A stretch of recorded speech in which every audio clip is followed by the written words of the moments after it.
दोस्तों इस एनपीएल में सबसे ज़्यादा अगर चर्चा किसी ने बटोरा है तो है आदि आलम। तो हम लोगों ने आदि आलम का परफॉर्म भी देखा है और परफॉर्म भी देखे हैं। अभी के पीरियड में जब इंडिया में नेपाल के ये टीम आया था, सीरीज़ खेला था, वहाँ से सीरीज़ लेके गया भी था। तो भाई सबसे ज़्यादा इस साल चर्चा बटोरा है तो है कौन? आदिल आलम।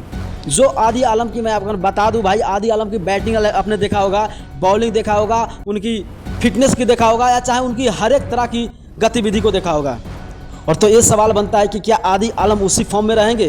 क्या आदि आलम जो आने वाले एनपीएल है उसमें उसी प्रदर्शन है? तो एक आदि आलम थे जिनके ऊपर टोटल फ्रेंचाइजी ने अपना पूरा जोर शोर लगा दिया कि ये हमें चाहिए और हमें चाहिए, मगर जिनका भाग में लिखा था उसी का भाग में गया। इतना ही नहीं दोस्तों, मैं आपको बता दूं आदि आलम का परफॉर्म बहुत अच्छा चल रहा है। तो क्या आपको क्या लगता है कि आने वाले जितने भी मैचेस है, जो नेपाल के वेस्ट इंडीज सीरीज होने वाला है, जिसमें CWC के लिए होने वाला है, उसमें क्या आदि आलम को मौका मिलेगा या नहीं? ये बड़ा सवाल है। तो मैं आपको बता दूं दोस्तों, शायद ऑस्ट्रेलिया से सीरीज खेलने के बाद जब नेपाल के सीनियर टीम लौटे हैं, उनके बाद नेपाल के जितने भी मैनेजमेंट है, कोच है, सबका मन में एक सवाल तो जरूर होगा कि कुछ प्लेयर को चेंज करना चाहिए और कुछ प्लेयर को चेंज करके CWC लीग और वेस्ट इंडीज सीरीज है उसमें मौका देना चाहिए।